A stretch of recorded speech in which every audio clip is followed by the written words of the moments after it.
Hi, I'm Ross Jeffries, and I want to welcome you to Getting Up to Speed with Speed Seduction. What you're about to watch is Module 1 of a multi-module online course to bring you up to speed with speed seduction. Whether you're a newbie, someone who's curious about speed seduction but has never actually explored the technology and the tools, whether you're a long-time student and just want a refresher, I want to welcome you to this course. This course is going to be packed with information. Just a couple of administrative notes.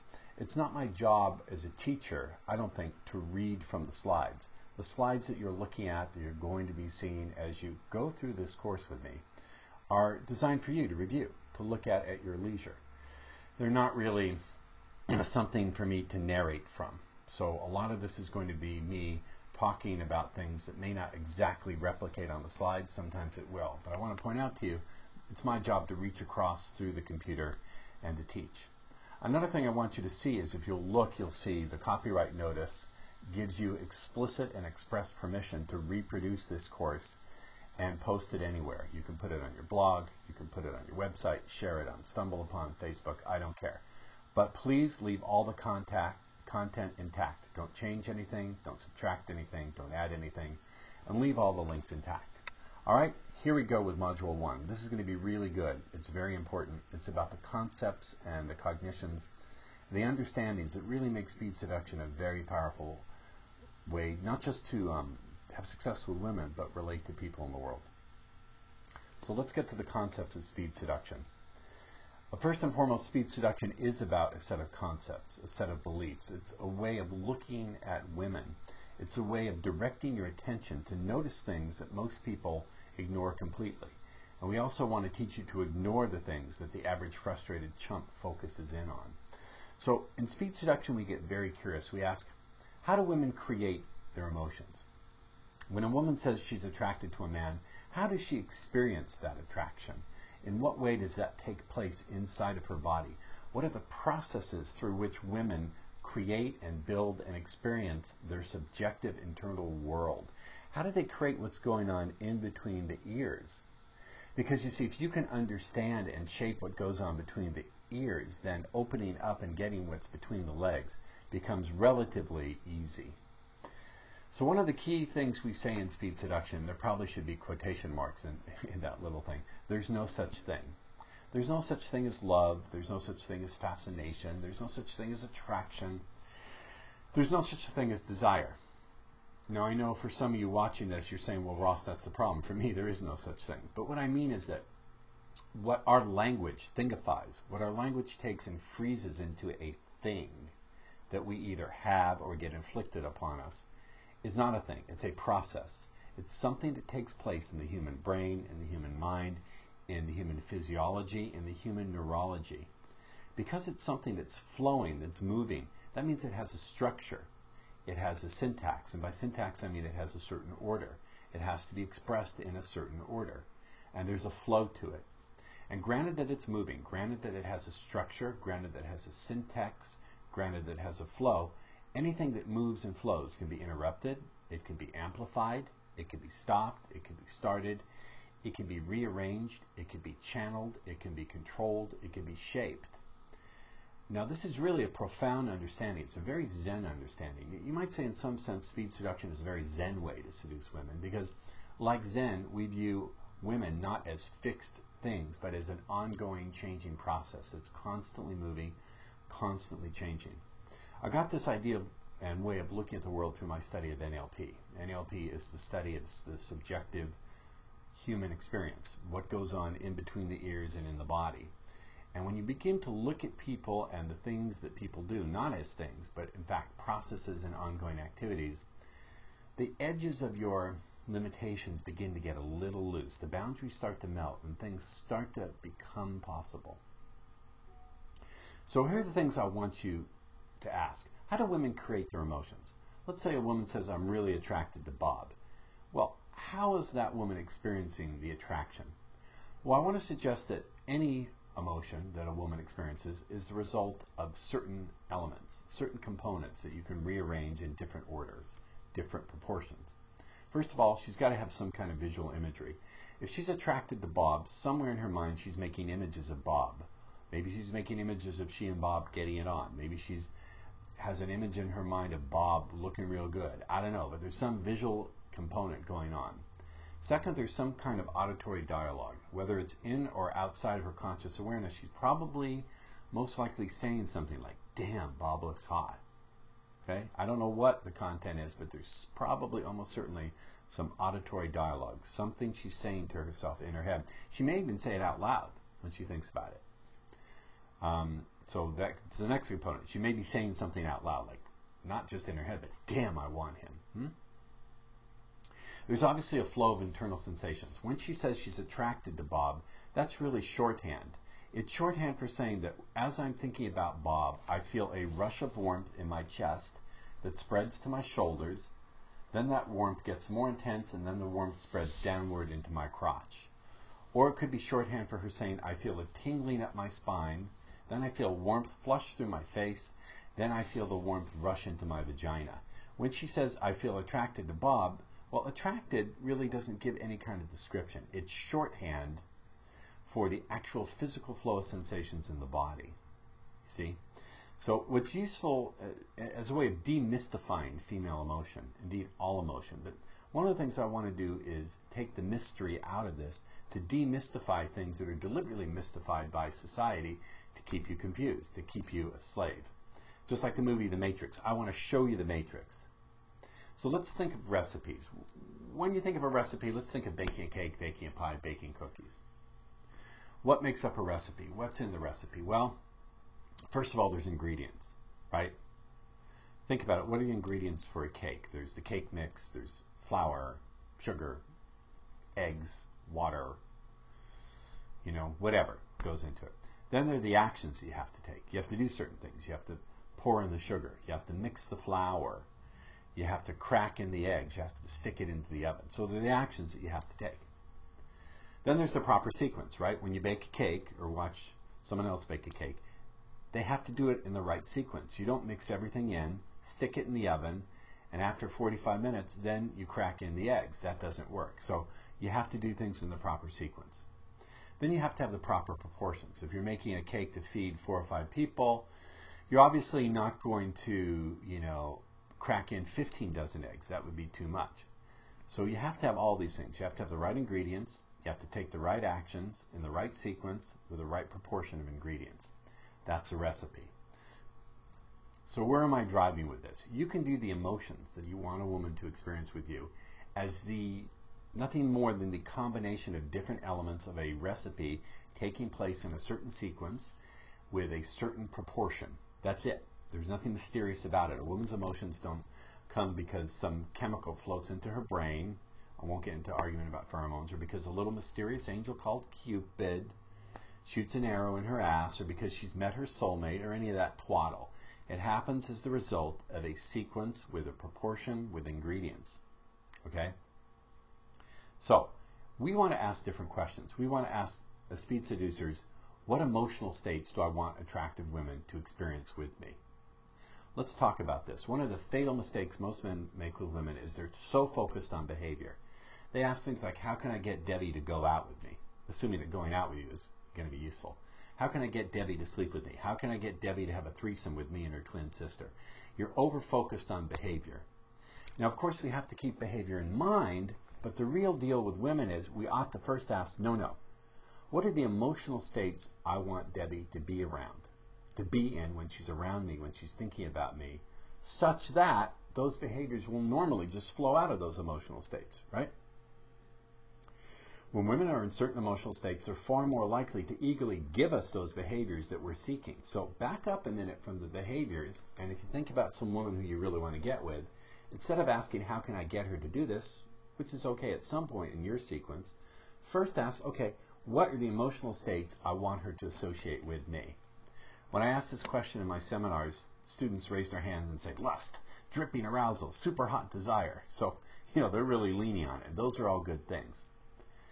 See, the thing is this, is if you're a nice guy, part of the problem is the only emotional states a woman experiences around you are casual comfort and some mild enjoyment, maybe even some boredom. And the key here is emotional states. So if she only experiences casual comfort, casual enjoyment, that sort of thing, you're just going to wind up being her friend, her big brother, maybe even her therapist, which is the worst thing of all. On the other side of the cover, if she only experiences lust or arousal or desire, she may scare herself out of seduction. Problem with the nice guy is he only gets the dull states. Problem with the seducer, the player, not the seducer, problem with the player is the player only gets these wild, crazy states, and unless you can get her to act on it right then and there, he's going to get buyer's remorse. So we want to learn to create a balance of states, that unique combination in the recipe that's going to get her to open up her legs and be happy she did it and open up her heart and everything else too.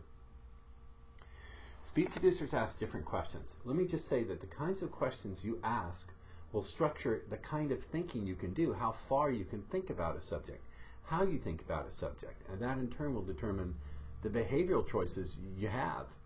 So you really need to watch the questions that you ask yourself. Some of the biggest breakthroughs in human thought and human science, human progress have happened because people asked different questions. People took the common assumptions and said, what if they're not true? Just as a little digression, Albert Einstein, when he created his theory of relativity, the common assumption back then is that there were no infinite speeds. There were no finite speeds, that you could just keep accelerating, that there were fixed frames of reference, that space was like a blank fixed canvas against which all activity took place. And Einstein said, wait a minute, what if that's not true? What if there are no fixed frames of reference? And what if there is a finite speed in the universe, and that's the speed of light? And everything else came from that. So I want you to begin to ask a different set of questions about women. And by the way, as you do this, you will begin to see the old questions that really kept you stuck. Excuse me. It's common for excuse me.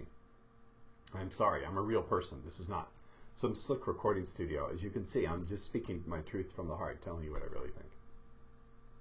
It's common to get pissed off when you first learn this, to see how brainwashed you are, to see how you've been held down, how you've been fooled and tricked. And I understand that. So put the anger aside if it comes up and just ask, learn to ask different questions. Ask the questions that empower you, that open up possibility. So chumps versus champs. There's a phrase, if you're familiar with the seduction community, called AFC, Average Frustrated Chump, which I coined all the way back in 1988 when I wrote my first book, How to Get the Women You Desire into Bed, a down and dirty guide to dating and seduction for the man who's fed up with being Mr. Nice Guy. The AFC is just the average frustrated chump. He's the guy who's been programmed without question, like a good soldier, to think in terms of the dating game, the dating frame. He's the guy who asks himself, how can I ask her out? How can I get her to go out with me? Where should I take her? When do I make my move? What if she doesn't like me? How can I get lucky? What if I get lucky? Will I get lucky? As you can see, these are all kinds of questions that presuppose a lot of things that are really not useful. The chump's questions imply certain things, and let's go through these line by line, item by item. And as I do so, as you think about this and identify through your own experience how you see the truth of it, I want you to really get this. First and foremost, the chump's questions assumes that he should focus first on behavior, that it's about what he does and what he gets her to do, rather than the emotions he wishes to create. So right then and there, out of the gate, he's cutting himself off from the key, most important understanding that he could possibly have, and the most important tool, his point of leverage into that woman's experience. Right out of the gate, he's dropping his sword before he even enters into the battle. Another assumption, that a date, some kind of formal meeting where some third party is going to provide entertainment or food or gifts, or some kind of distraction, that's the best or even the only method to find a suitable female sex partner. Well, you may think, well, of course, what else is there? Well, there's a lot else. But you see, when you've been programmed to only think in those terms, then you're just going to screw up. Another assumption, something that the chump's questions imply or assume, is that he has to be the supplicant. He has to seek the woman's favor. He has to ask her out. He has to worry about whether she's going to reject him. He has to worry about how he has to win her over. And also, and this one really bugs me, that the outcome is largely a matter of chance. Will he get lucky, right? Or will he get some? Where's the implication there that you have any choice or any control or any real predictable input into the outcome. You see?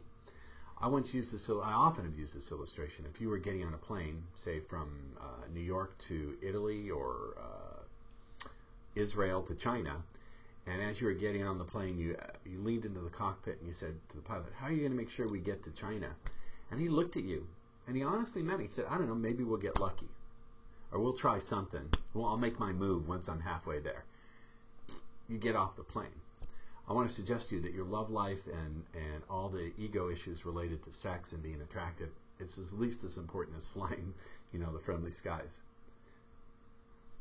So if you felt like a loser in the dating game, nice, lovely illustration, it was never designed for you to win.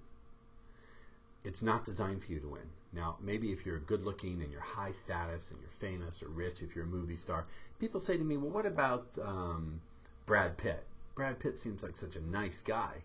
Brad Pitt doesn't.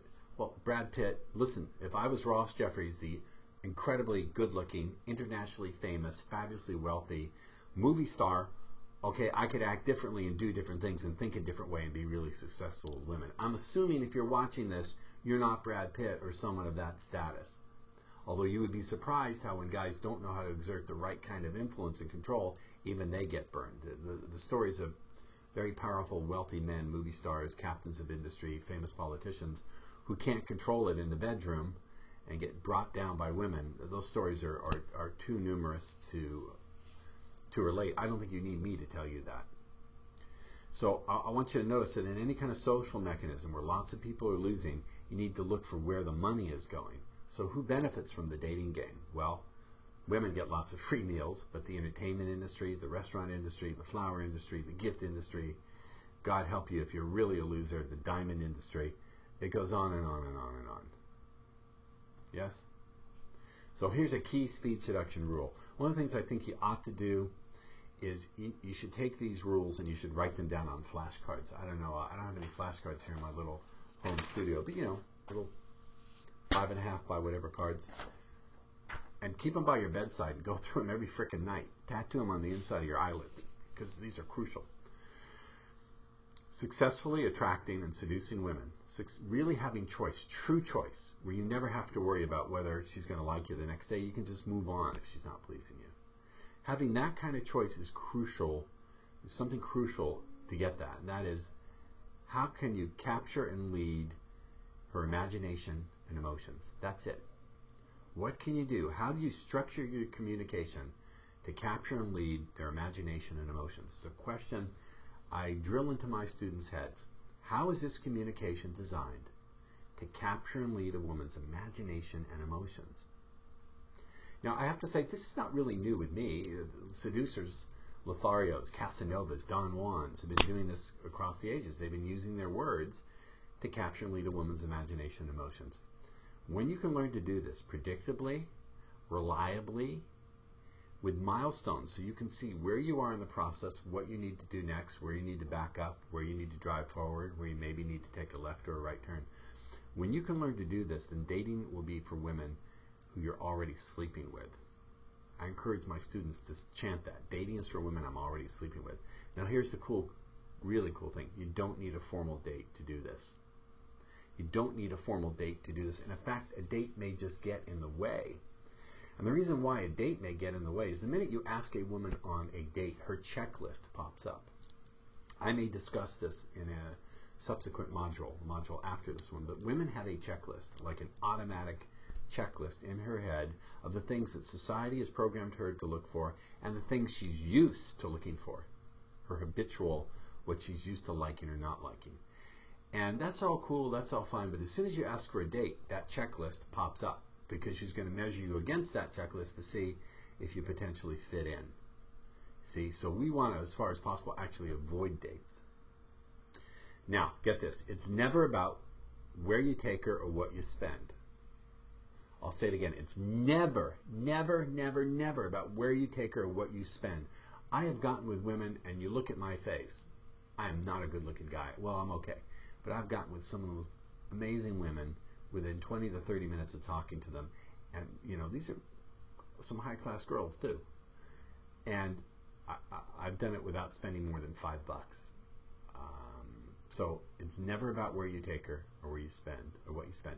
It's about how you use your language and how you can get her talking. What can you get her talking about to capture and lead her imagination and emotions? And, you know, if she's feeling hot, if she's feeling turned on, if she's feeling connected, if she's feeling ready, then you could be in a bar room, a back alley, a bathroom, a barn. Pick your favorite bee. You don't need a bedroom. This is the reality of how things work. So let me recommend a product here. The recommended product is my Speed Seduction Home Study course.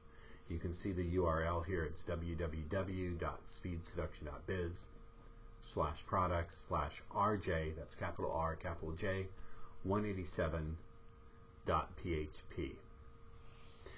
Let me talk a little bit more here in this module because I'm just thinking about a few things I want to add before we conclude it and I get on to recording the next module. One of the things I want you to understand is that women are not usually consciously aware of how they create their emotions.